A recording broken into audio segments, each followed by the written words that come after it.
بسم الله الرحمن الرحيم. اللهم صل وزد وسلم وبارك على هدي رسول الله. تعالوا نشوفوا، رغم احنا في ايام مفترجة، هنشوفوا ازاي الخناقات بتزيد في العشر ايام بتوع ذي الحجة. هنشوفوا فيديو كده مع بعض بالرقية الشرعية خفيفة، ونشوفوا ليه الناس مخنوقة، ليه الناس بتتعارك مع بعضها رغم ان ايام مباركة. تعالوا نشوفوا الفيديو ده مع بعض. العشر الاول من ذي الحجه، وزادت الخناقات والمعارك والعصبيه بينك وبين زوجك، صح؟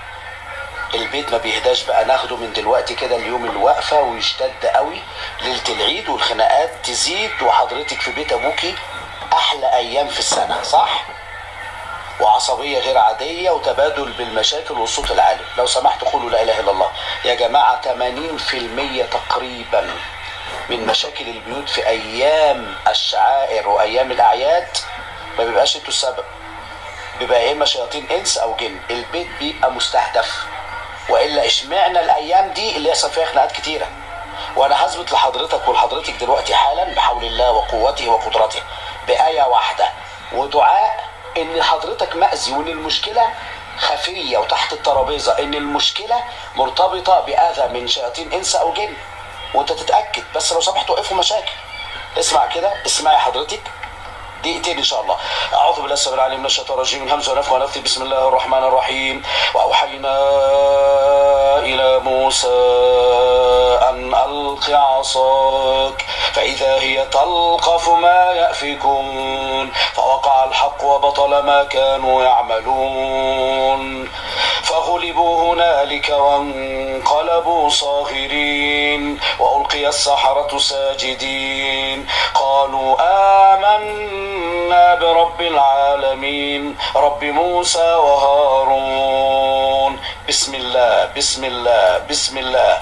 حصنتكم ونفسي والمسلمين والمسلمات والمؤمنين والمؤمنات بأسماء الله الحسنى كلها وباسمه الأعظم بالقرآن الكريم من أوله إلى آخره، وبكلمات الله التامات من شر ما خلق، ومن شر غاسق إذا وقب، ومن شر النفاثات في العقد، ومن شر حاسد إذا حسد، وبكلمات الله التامة من كل شيطان وهامة، من كل عين لامة، ضد كل مس وأذى.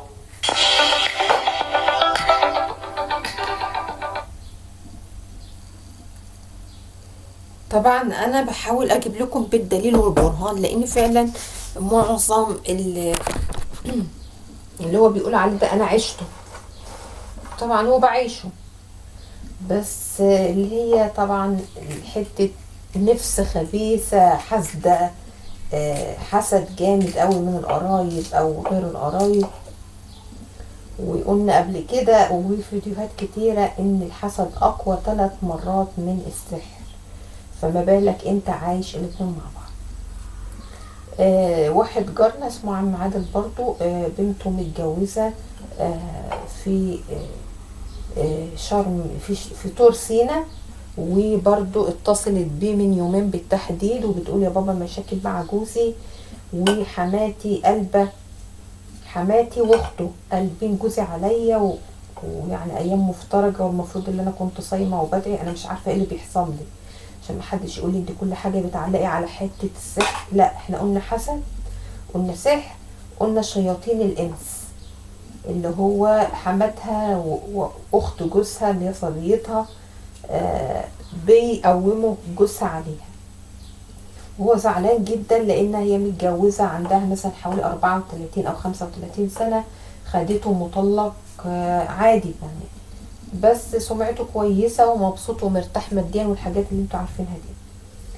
فقاعد زعلان بيقول يا رب ده المفروض ان هي هتجيلنا زيارة في العيد، وانا يعني بفتكر ماما الله يرحمها كان يجيبوا لي زيارة عشان يعني يشرفوا بنتهم، انتوا عارفين الحركات دي، يجيبوا لي زيارة فاكهة او هريسة، يجيبوا لي حاجات التموين بتاعتي.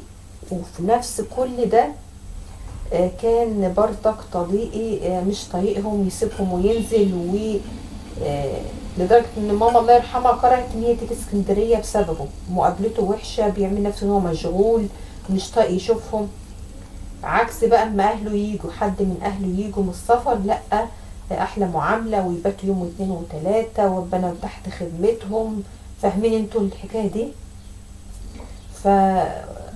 فعلا في ناس عايشة في هم وغم. قلنا شياطين الانس والجن يوحي بعضهم إلى بعض زخرف القول غرورا. طبعا شياطين الإنس أقوى من الجن.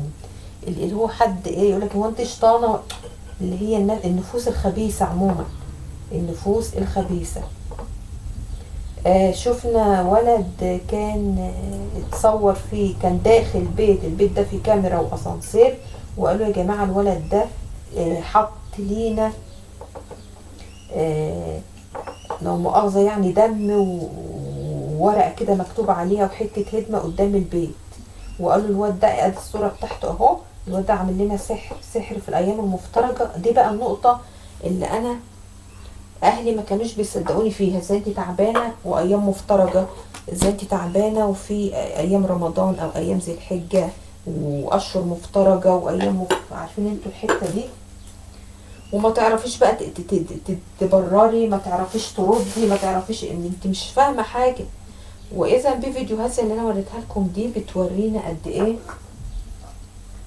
ان قريت ياما قوي في الموضوع ده. قالك ببساطه جدا ان الايام المفترجة اللي المفروض اللي احنا بنتقرب فيها لربنا بصيام او اي اعمال خير، الجن بيطلب من الساحر ان هو يتقرب اليه بحاجات هو رخر في نفس الايام دي. يعني انت اعصي ربنا تمام في الايام دي وانا اعملك اللي انت عايزه بكل بساطة، عشان بس يبقى الامور واضحة. طبعا بيعصي ربنا بايه؟ بكل حاجة ربنا نهى عنها بيعملها، وبكده يبقى هو بيتقرب الشياطين بتوعه، ومن هنا بيعملوا له الأذية او طبعا الأذية او اي حاجة سحر متسلط على حد. وقمنا طبعا ولسه هنقول وما هم بضارين به من احد الا باذن الله، اقدار ومكاتيب وكل حاجة. بس زي ما الشيخ ده قال حاجة متسلطة على البيت. اللي متسلط على البيت زي ما قلت روح خبيثة، غباء، حقد، غل، حسد، حد مستكتر عليكي ان انت متجوزة، حد مستكتر عليكي. يعني انا كنت عايشة في شقة 5 اوض، يقول لي انت كده كانت بتتقال في وشي شقة جميلة 5 اوض، الله يا ريتني اقدر كنت عايش في شقة زي دي. الله ده انت عايشة في اسكندرية، اللي هي يحسسك ان انت الوحيدة اللي عايشة في اسكندرية، رغم ان ناس ياما قوي عندنا من البلد يعني استقروا في اسكندرية بقالهم سنين، مش يعني هو وجوزاتهم وعيالهم، وعاشوا واشتروا شقق واستقروا هناك وبيشتغلوا هناك. فجماعة جماعة الخير زي ما بنقولوا لا تستهين او ما تستهونش بالحسد، تقول ده انا محسودة وخلاص على كده. لا، حد يقولك مثلا عندك شقة، حد يقولك عيالك شكلهم حلوين، حد يقولك جوزك بيحبك، حد الكلمة دي بتبقى زي السم بتدخل زي النار كده ما بين الراجل ومراته، او ما بين الام وبنتها على حسب. يعني في حد ممكن يحسدك ابنك مثلا في كلية هندسة، ابنك متفوق، ابنك عارفين انتوا الحكاية دي. وطبعا معظمنا بلاش نقوله بقى السحر، هنقوله حسد. معظمنا مر بتجارب حسد في حياته. وقلنا بردك قبل كده للأسف الشديد ان معظم اللي بيحسدك بيكون اقرب الناس ليك. الغرب الغرب بيحسدوا كل حاجة، بس دلوقتي اللي هي الغباء والحقد، العيون الراشقة في حياتنا بتبقى من القرايب. ليه؟ عشان الحسد تمني زوال النعمة، اللي هو بيقارن بين حياتك وحياة عياله. او طب ما انتوا ما شفتوش اللي احنا شفناه، ما شفتوش العذاب اللي احنا اتعذبناه، ما بيبصوش لكده اللي هي الايه، يقولك ده الكحكة في ايد اليتيم عجبة. فطبعا ايام مفترجة ربنا يبعد شياطين الانس والجن عن بيوتنا وعن حياتنا. طول ما احنا قاعدين يا جماعة نذكر ربنا، الله أكبر كبيرا والحمد لله كثيرا سبحان الله بكرة وأصيلا.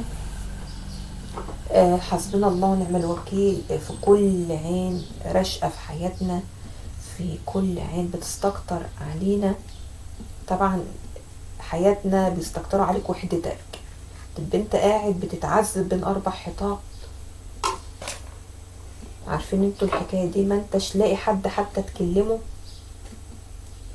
وهم معاهم جوازاتهم وعيالهم واحفادهم، الحياة ماشية، وتلاقي اول حاجة يستكتروا عليك وحدتك. الشيخ الشعراوي رحمة الله عليه كان قال الكلمة دي فانا استغربتها. كان قال يعني تفسير اللي هي حتة الكحكة في ايد اليتيم عجب. فقلت هو حد يستكتر عليك وحدتك؟ اه. حد يستكتر عليك الاربع حيطان؟ ايوه. الغباء والحقد يوصل لكده؟ ايوه، من اقرب الناس. عكس بقى ما كنا زي ما قلت متوقعين ان الغباء والحقد يجي من جارتك، ولا لا، دلوقتي من اقرب الناس. ليه؟ لان محدش بيحمد ربنا على النعم اللي عنده. ليه؟ لان ما بيحطوش نفسهم في الحياة اللي انت فيها، هم في سيناريو حياتهم.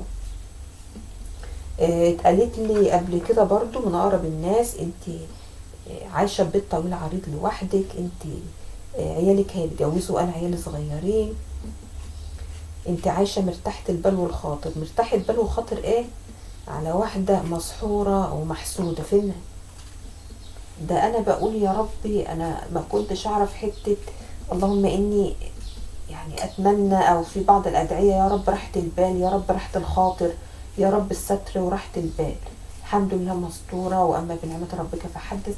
بس حتة راحة البال، راحة الخاطر دي، ما تبقيش قاعدة تقول يا رب اموت ارحم من اللي انا فيه، اللي هو التفكير 24 ساعة في 24 ساعة. ليه؟ لانك ممكن تكوني انت تعبانة مثلا، وماما الله يرحمها كانت تعبانة، بس احنا كنا حواليها، كنا بنهون عليها.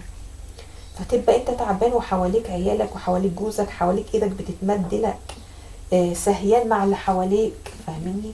حد بيطبطب عليك، حد لكن انت تبقي قاعدة مطلوب منك ان انت تبقي قوية وماسكة نفسك وتقضي طلباتك. كل ده طبعا من تحمل رب العالمين. بس انا بتكلم على في فرق انك تبقي قاعدة لوحدك، وفي فرق انك تبقي تعبانة وحد بيطبطب عليكي، حد بيهون عليكي، حد بيحن عليكي بكلمة حلوة. لا اله الا انت سبحانك. مش هطول عليكم، وربنا يبعد كل عين حاسدة عن حياتنا. الحمد لله الذي يسب عنا الحسن، ان ربنا لغفور شكور.